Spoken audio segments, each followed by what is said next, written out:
জুবিন গাৰ্গ অসমীয়া জাতিৰ এটা সত্তা আছিল আৰু আমাৰ অসমীয়া জীৱনৰ জাতীয় জীৱনৰ এটা আবেগ আৰু জুবিন গাৰ্গদা নোহোৱাকৈ আমি এইকেইদিন যিটো এটা নিজৰ অসন্তুষ্টি বা এটা বেজাৰ মনত চলি আছো সেইটো আমি প্ৰত্যেকজন অসমীয়া অনুধাৱন কৰিব পাৰিছো।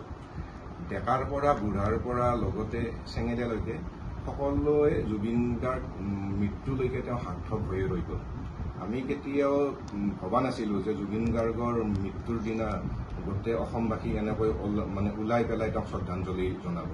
যোৱাকালি তেখেতৰ আদ্য সপ্তাহৰ দিনা আমিও তেখেতৰ ঘৰত গৈ পেলাই তেখেতক শ্ৰদ্ধাঞ্জলি জনাইছো। গুণমুগ্ধসকলৰ উপস্থিতি দেখি পেলাই নিজৰো মনটো বেয়া লাগি গৈছে।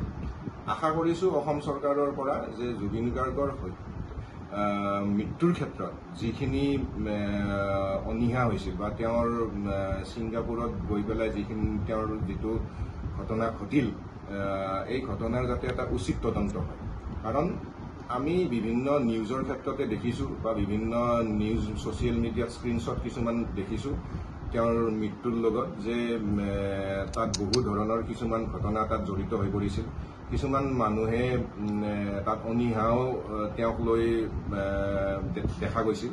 তো সেইকাৰণে জুবিন গাৰ্গ যিটো আমাৰ অসমীয়া জাতীয় জীৱনৰ সত্তা, সেই সত্তাটোৰ এনেকুৱা মৃত্যুত আমি সহজভাৱে কোনো অসমীয়াই ল'ব পৰা নাই।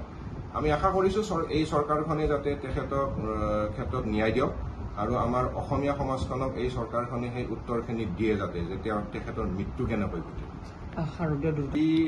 আজি মহা অষ্টমী পূজা।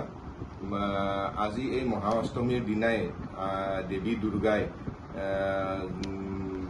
যিখন অপশক্তি আৰু সমাজৰ অপশক্তিৰ লগতে মহিষাসুৰৰ বিৰুদ্ধে যিখন যুদ্ধ কৰিছিল সেই যুদ্ধ লৈ পেলাই আজি অষ্টম দিনত অৱতীৰ্ণ হৈছিল।